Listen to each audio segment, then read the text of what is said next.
Those are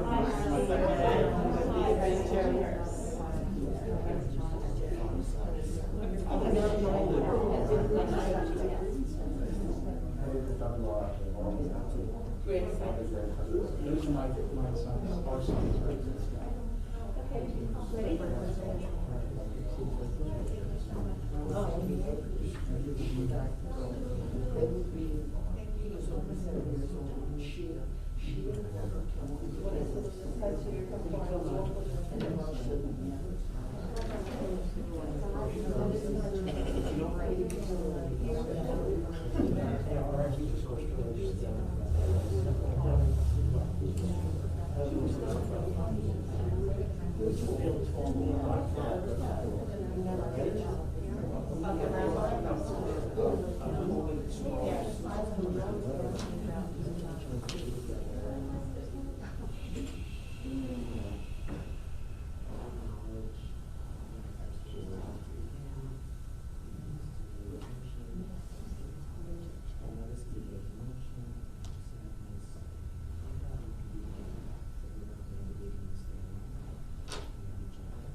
Ladies and gentlemen, as we begin our services, if we can please kindly turn off all cell phones or electronic devices, or please place them on silent. Thank you.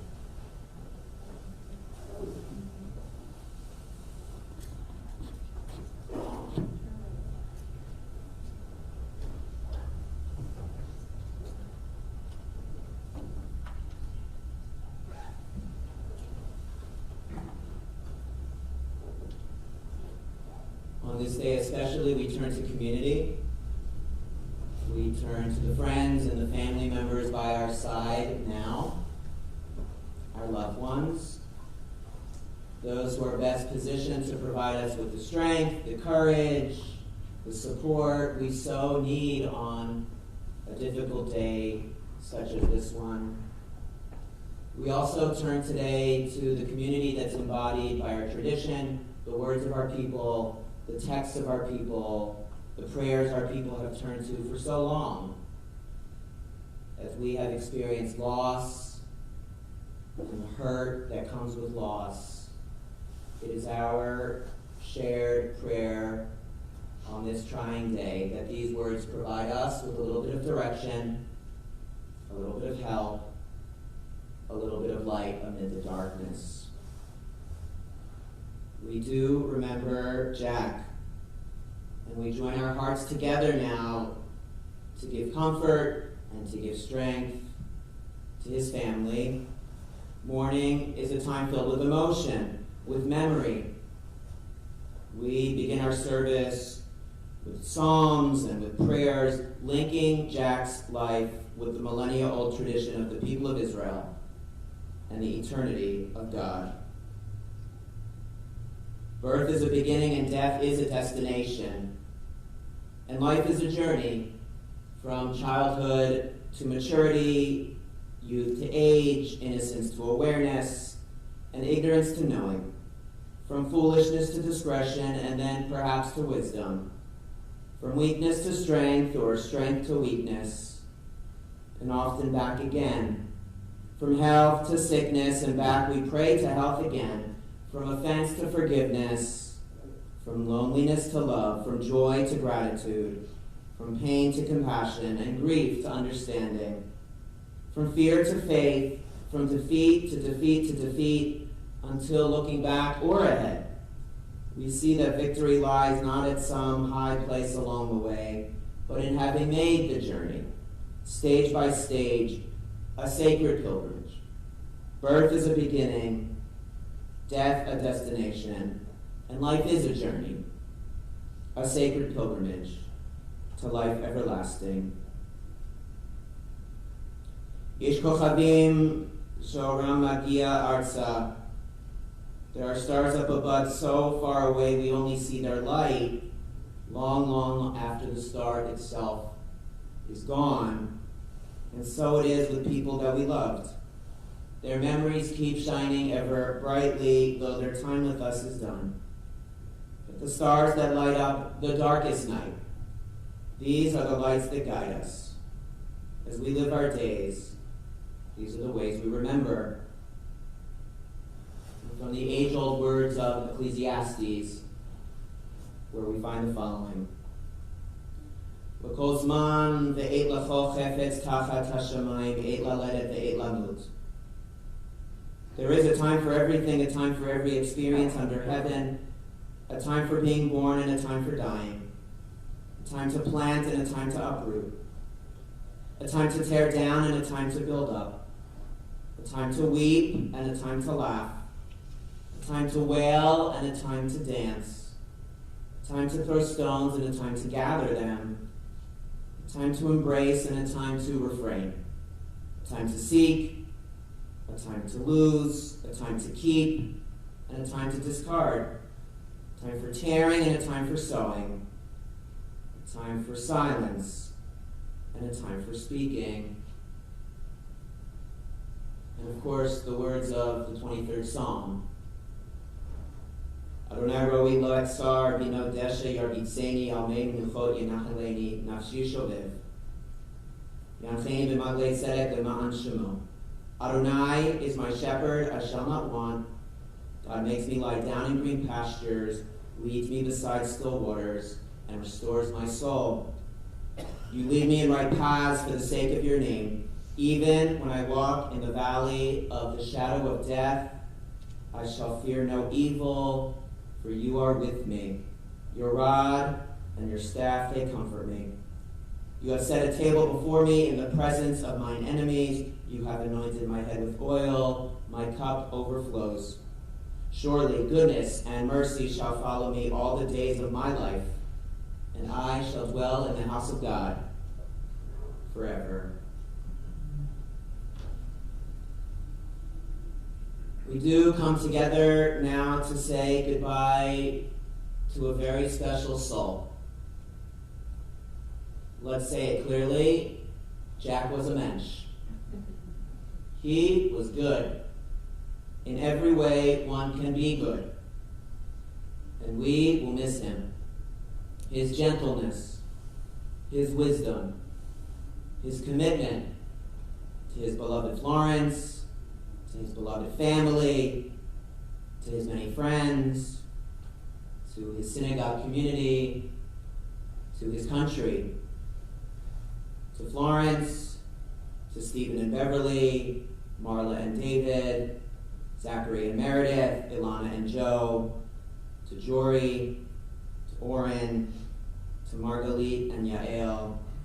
I pray that your memories of Jack sustain you today and all days going forward.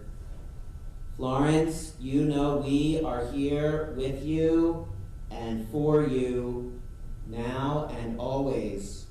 You are so very loved.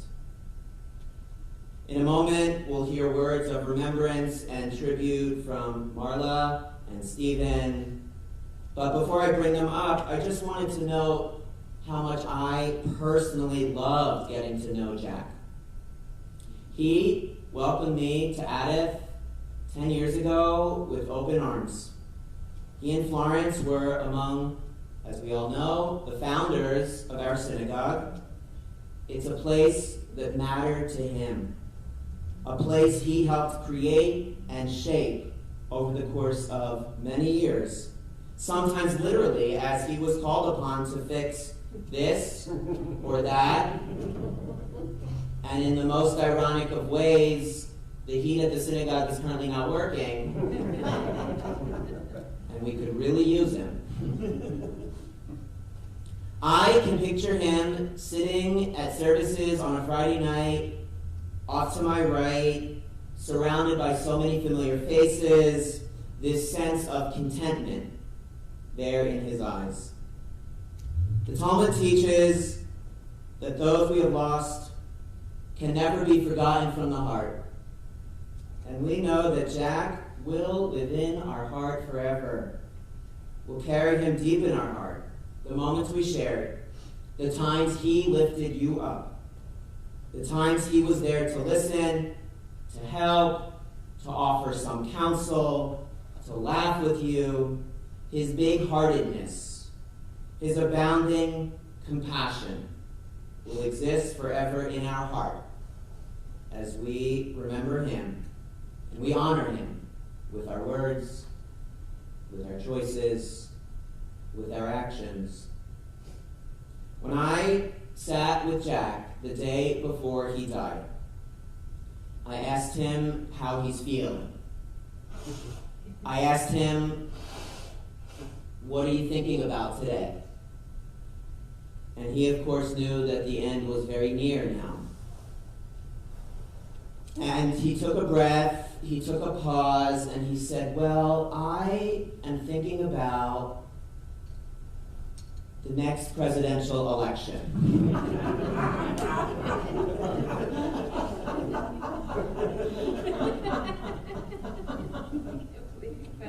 I was not expecting that. And I said, okay. Tell me, Jack, what else are you thinking about? He said, I'm so proud, Rabbi. I'm proud of my family. I'm proud of the life that I lived. And then he said, I know that my work here is done. He knew. He knew it all. He knew that he was loved. He knew how much he had accomplished over the course of 91 years. From his earliest days in Brooklyn to his final days in Mount Laurel, he knew he would leave this world knowing he had left an enduring mark on it, that his legacy was real, that his story would survive eternally. I told him that I pray he finds peace, and he is at peace now. Thank God. May we find some peace on this day as well. Thankful that we knew him. Thankful that our lives intersected with his, even if only for a time. Thankful that we had the great gift of knowing Jack Engel. Zichrono livracha, may his memory always be for a blessing. Amen. We'll hear from Marla and then Stephen.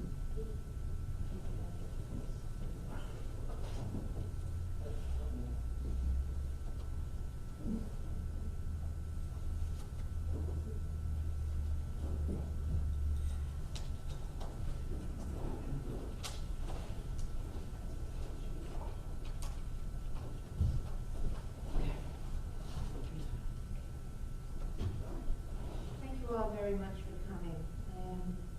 Before I start, I do have to tell you one thing that my dad, it's just the essence of my dad. I was with him for a month, and he said every time I asked him if he was comfortable when I got him settled somewhere, he would say, I make a good living. And I must have heard that 50 times in the last month, or 100. So. But first I want you to picture Dad as I do. sunglasses, with darkly tanned arms, and dark, gray-flecked hair, tasseled by the wind, with his hand on the tiller of his aptly named sailboat Euphoria, looking up at the perfectly set sail, and then smiling at Mom, and saying, this is the life, baby. Because he called Mom Bagel because he loved bagels and he loved Mom. And he later called her Bagel because that was just a little cuter. And boy, did he love you, Mom. You had a romance for the ages. I remember when Steve started driving. Dad told him to drive and told me to sit in the front with him. So Dad teased he could make out with you in the back. And while that was an exaggeration, you did snuggle right up until yesterday, always together. Dad recently said he felt like the luckiest, most successful man in the world because he accomplished his biggest goal, to make a happy family full of love. Dad unfortunately came from a different type of household, but somehow he knew what to do. Mom, Steve, and I and our families knew Dad loved us fiercely. There's really no other word for it. We never doubted that Dad would step up in front of a train for us, and he kind of did. Dad died peacefully and surrounded by his far-flung family by taking advantage of New Jersey's medical aid in dying law. Not only so he could avoid the suffering of end-stage heart failure, but even more to keep us from having to watch him suffer. He was so strong and so brave. Dad told you that he loved you and he showed you. What most people know about Dad is that he could build or fix anything. I was nearly an adult before I realized other people called plumbers and electricians. Dad showed up with his tools and he got to work. He gave Steve and me and our kids the confidence and the courage to try things. When David and I bought an 80-year-old house with original plumbing and heating, Dad showed up with his tools, but he also patiently diagnosed problems over the phone, gave me a parts list, and walked me through fixing them without electrocuting myself. When my son, Orrin, noticed the electric mirror on Dad's car was broken, he got to work. He took off the door panel to replace the mirror, and that was a tribute to Dad. And that was just a month ago. Dad's loving family extended well beyond his wife and children and grandchildren, great-grandchildren. It included everyone in his orbit. Whenever I was with Dad, every nurse or waiter or store clerk would tell me, "Your dad is so sweet, we just love him." Just this week, I heard his friend of 20 years, one of my friends who's known Dad her whole life, and someone who met him a few months ago tell Dad that they loved him. Dad and his only brother-in-law were both only children, until they met and became brothers. Dozens of Boy Scouts were influenced by and loved Dad, and he had so many true friends in so many parts of his life. My childhood friends have been telling me how engaged my dad always felt with them. One said Dad was the only adult she knew who always seemed to pay attention to the kids, never ignored them, and she's right. She said when Jack hugged you, you felt loved. That was so true. Dad wore his heart on the outside, and it was always wide open. I recently found a sort of living will of Dad's. It asked, how do you want to be remembered? Dad wrote one simple statement. He did his best. Dad did his best, and it was powerful. He succeeded beyond what he imagined. By emanating love, generosity, and kindness, he built a loving family, not just of Engels and lifers, but of hundreds of people. And we love you all right back, Papa. Thank you.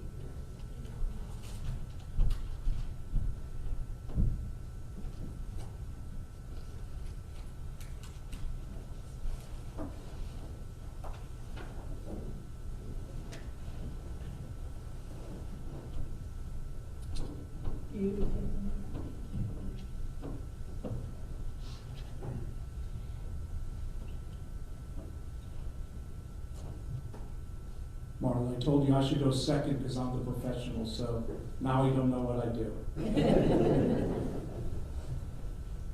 Right before my dad died, when I spent some private and personal time with him, I asked him, "Dad, what do you think happens after you die?" He said to me, "Right now, I don't know, but when I find out and figure it out, I'll let you know." My dad never changed his entire life. It's quite extraordinary. People change based on the experiences in life, but my dad was consistent no matter what. What you saw is what you got. What he said was exactly what he meant. He was the most stubborn person I've ever met in my entire life. But as I thought about that, about my dad being stubborn, we always said it in a negative way. But now I've come to realize that there is a less negative way to look at my dad's stubbornness. My dad was consistent, unwavering, true to himself, and what he believed is an entire life, right to the moment of his death.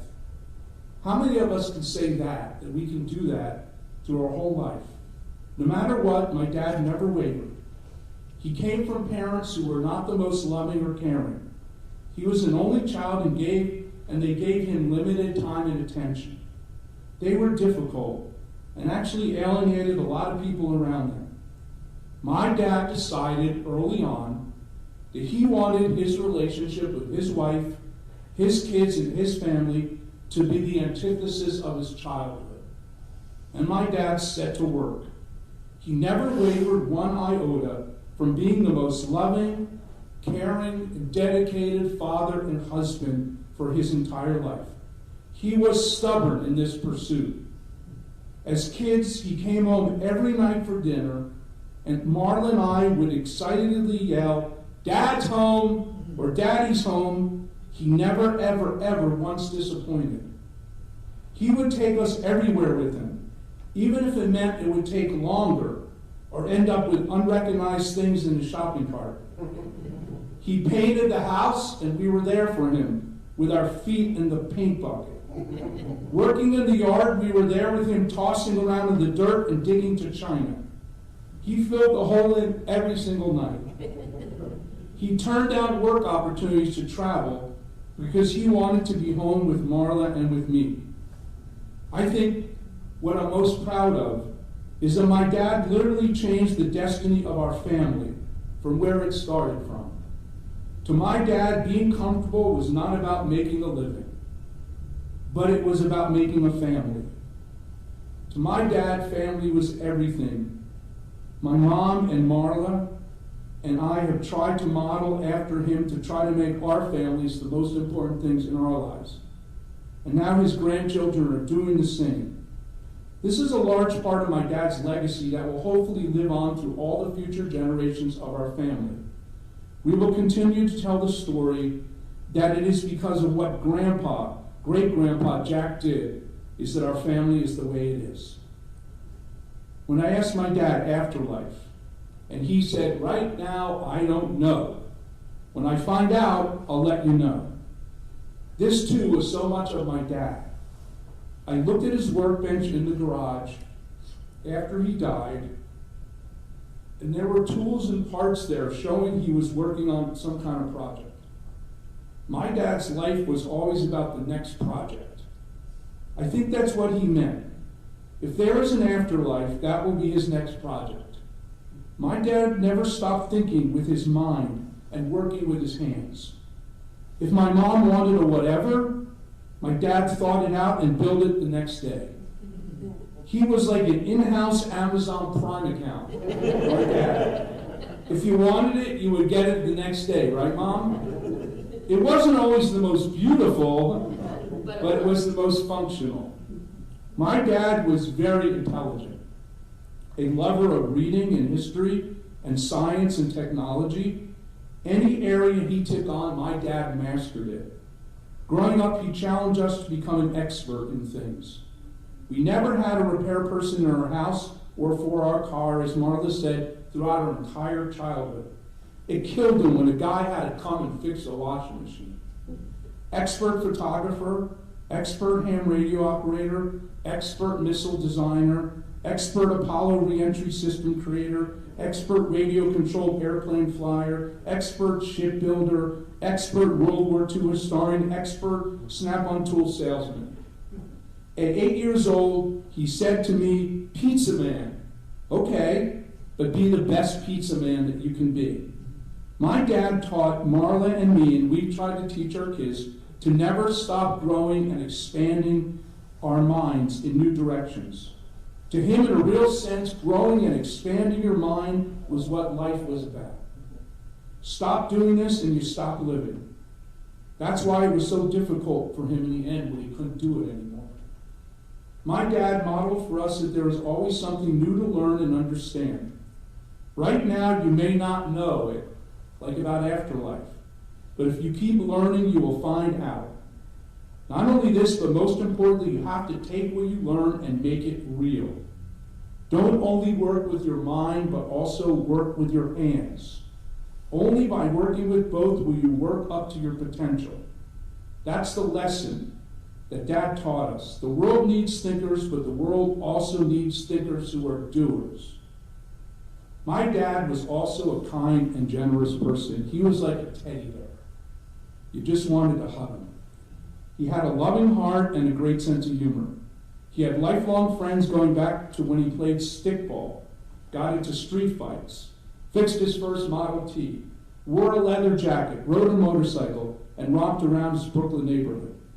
To his Snap-on customers, he not only sold them the tool, but he helped them to do the actual repair.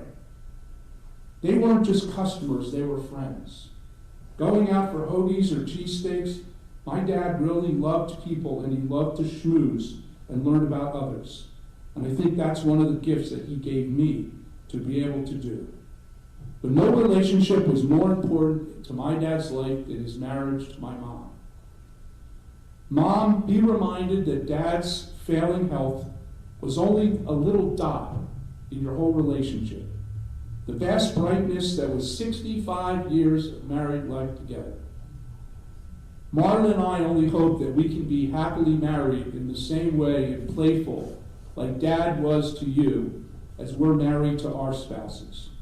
I hope you picture Dad when you first met, even though neither of you wore your glasses and you had no idea what each other looked like. Visualize, Mom, your creation of a beautiful family. You and Dad did it together.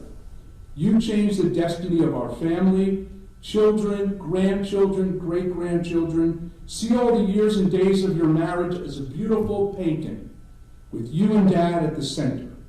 A beautiful tapestry. You and Dad created it together. And Mom, I know that you're hurt and in pain and haven't even totally experienced the grief, that loss of Dad. Our hearts go out to you, Mom, in sorrow. I hope that you feel the love and warmth of all of us here today and all your friends that are here today with you and find comfort. May Marla and I and your 4 grandchildren always remind you of Dad. When you look at us, you're going to know that part of Dad is inside each and every one of us, and you're going to see it. Zachary and Alana and Jory and Oren, the loss of a grandparent is difficult, despite Grandpa's long and full life. May you find precious memories. Always think of Grandpa and smile. May you continue to carry on his good sense of humor. May you always carry with you Grandpa's loyalty to Grandma and create meaningful, lasting relationships in your lives. May you always be kind to others. May you, his incredible love of Grandma, reflect the love that you have of other people. In that way that your all his grandchildren will keep Grandpa alive.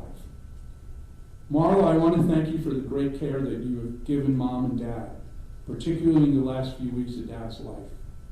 You helped to fulfill Dad's final wish, everything that he wanted, and this is a gift and blessing that you gave him. Our whole family is so grateful for this and more that you've done for Mom and Dad, and I certainly have been too. My Mom and Dad finally taught us to love our Judaism, and most importantly, to love the synagogue. My parents' life was totally connected to the synagogue. Temple Emmanuel, Adath Emmanuel now. No doubt I'm the rabbi today, not only because of what Rabbi Levine originally taught me. He was my model, to be a cool rabbi. But I'm the rabbi I am today, Mom, because of you and Dad. You modeled for me what it means to be a true Jewish person, to do good, and to love your community. In our Bible, in the book of Samuel, are penned these words: Do you not know that a prince, a great man, has fallen this day in Israel? As the book of Samuel concludes, we read the words, And when the prince shall enter, he shall go in by the way of the vestibule of that gate, and he shall come out the same way. In 1930, Jack Martin Engel came into this world through the gate of life in Borough Park, Brooklyn. By the person he grew into, by the good-heartedness he showed, and because of the family he built and the way he lived his life, my dad was a prince of a man. And now he has gone out the same way, driving a Model T or a Snap-on tool truck through the gates of heaven, with gratitude from all of us, embraced by God, and to be remembered always, and to be loved forever. Zichrono Livracha, may his memory be a blessing. Amen. Amen.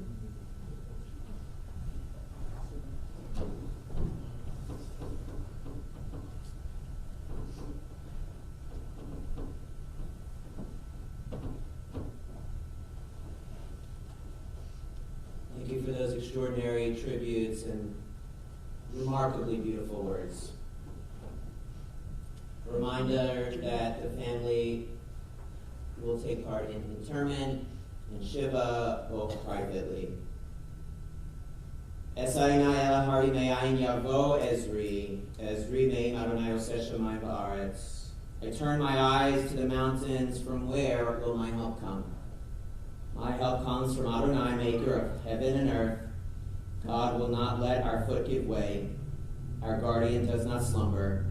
The guardian of Israel neither slumbers nor sleeps. Adonai is our guardian, our protection. So the sun will not strike us by day, nor the moon by night. God will guard us from all harm, guarding our lives in going out and in coming in, now and forever. As we arrive at the concluding portion of our service, I'll ask everyone to please rise.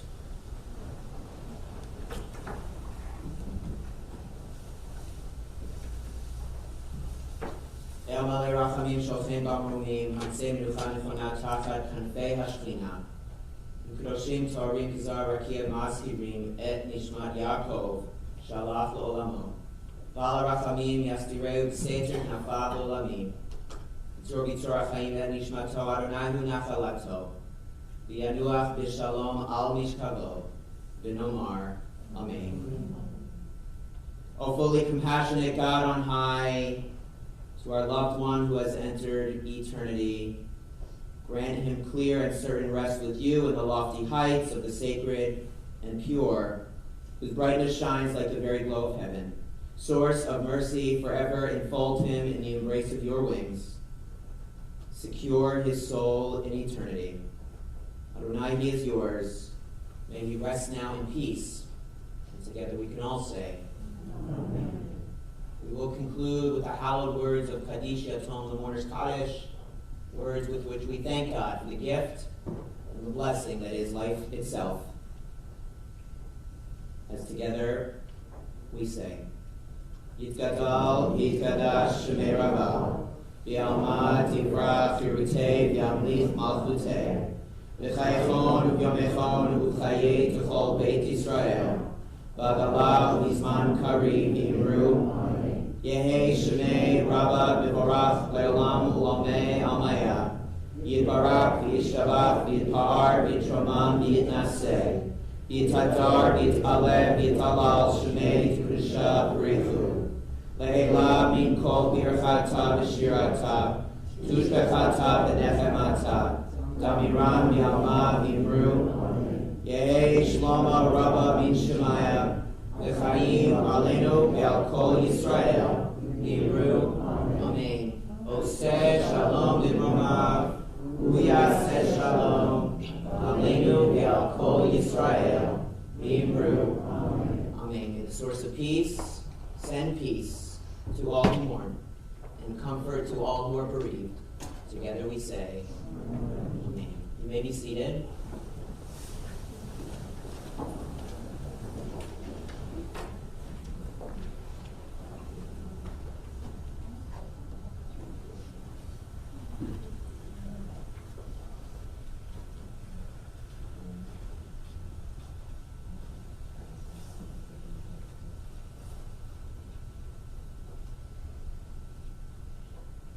I'll ask if we can rise once more, please.